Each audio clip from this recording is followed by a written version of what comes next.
100 సందేహాలొస్తాయి. అందుకని రాజమౌళి గారు వీళ్ళందరినీ ఒకసారి మాట్లాడి, ఆ తర్వాత ఈ ప్రీక్వెల్ మీద నిర్ణయం ప్రకటించాలంటే మహాభారతం ఇన్ టోటల్ మేము తీయట్లేదండి. కేవలం అర్జునుడి పాత్ర వరకు. అర్జునుడు ఎందుకు నాస్తికత్వంలోకొచ్చాడు అనేది ఎస్టాబ్లిష్ చేస్తూ, అక్కడ కృష్ణ తిరస్కారం, అంటే కృష్ణుడిదేమీ లేదు అంతా నా ప్రతిభే అనుకోవడం, దాని తాలూకా కంటిన్యూషన్ ఈ నాస్తికత్వము. ఇలా బోయేవారితో యుద్ధము ఇవన్నీ ఉంటాయి. మహాభారతం ఎండింగ్ అంటే అర్జునుడి చివరి వ్యవహారాలు. అవన్నీ నడిపి ఆ తర్వాత దీనిలోకొస్తారు ఈ కథలో. ఈ కథలో ఎలా ఆయనకి జ్ఞాన మార్గంలోకొచ్చాడు అనేది కంక్లూడ్ చేసి, అందుకనే పాత 'భక్త కన్నప్పలో' ఒక డైలాగ్ ఉంటుంది.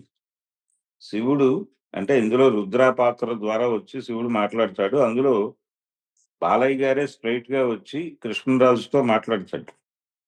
మాట్లాడేటప్పుడు చెప్తాడు. ప్రతి మనిషికి మూడో కన్నుంటుంది.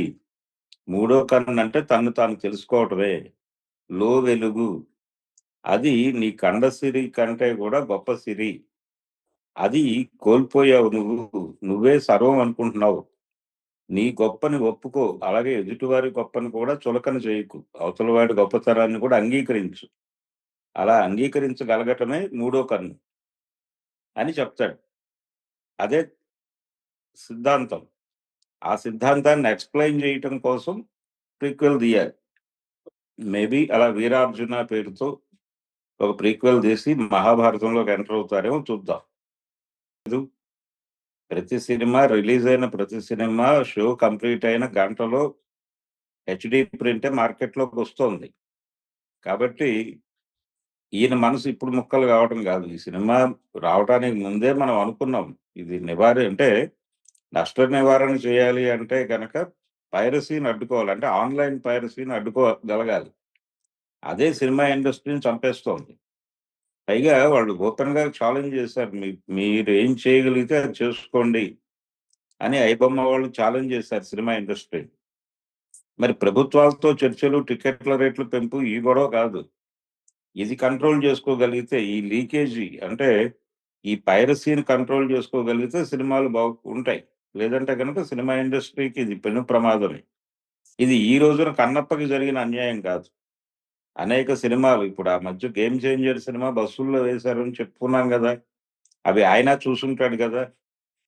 అలాగే ప్రతి సినిమా బాలకృష్ణ గారి సినిమా మన సంక్రాంతికొచ్చిన సినిమా గూడా బయటకొచ్చేసింది గదా! ఇలాంటిది రానిదేది. అంటే 'డాకు మహారాజ్' కూడా హెచ్‌డీ ప్రింట్ వచ్చేసింది. సంక్రాంతికి వస్తున్నాం అనే సినిమా కూడా హెచ్‌డీ ప్రింట్ బయటకొచ్చింది. రాకపోయుంటే కలెక్షన్స్ ఇంకా బాగుండేవి. మాకు థియేటర్ దగ్గర పెర్ఫార్మన్స్ బాగుండేదని మాట్లాడారు వాళ్ళు కూడా. మనసు అందరిది ముక్కలవుతోంది. మరి ముక్కలు కాకుండా ఈయన మా అసోసియేషన్ అధ్యక్షుడిగా ఉన్నాడు. మరి ఏ చర్యలు తీసుకుంటాడో అది తీసుకోవాలి గానీ సెంటిమెంటలైజ్ అయిపోయి బాధపడి, తనని తాను ఏదో నాకొక్కడికే జరిగింది అన్యాయం అనుకుంటే కుదరదు. ఇది ఇండస్ట్రీకి జరుగుతున్న అన్యాయం. ఇప్పుడు జరుగుతున్నది గాదు.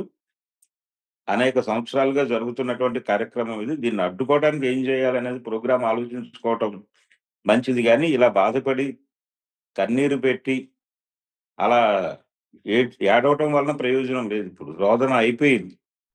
చాలా మంది ఏడ్చేశారు. ఇప్పుడు మీరు కొత్తగా ఏడ్చేదేం లేదు. మీరు యుద్ధం చేయగలరా లేదా పైరసీతో అని తేల్చుకొని ముందుకెళ్ళిపోవటం. లేకపోతే ఈ పైరసీని అడ్డుకోలేమని క్లారిటీ వచ్చేస్తే భవిష్యత్తులో ఇలాంటి సినిమాలు ఈ స్థాయి బడ్జెట్‌లో తీయకుండా ఉండటం మంచిది. ఓకే. అంతే తప్ప మేము ఇంత బడ్జెట్ పెట్టి తీసాం కాబట్టి మీరు పైరసీ చేయకూడదంటే ఆళ్ళేం వినరు. మీరు రూపాయి పెట్టి తీసినా, రూ. 100 పెట్టి తీసినా, 1000,00,00,000 పెట్టి తీసినా వాళ్ళు పైరసీ చేస్తారు. అందుకని మీరేదో కష్టపడ్డారు, మీరు బడ్జెట్ పెట్టారు, మీ ఇంట్లో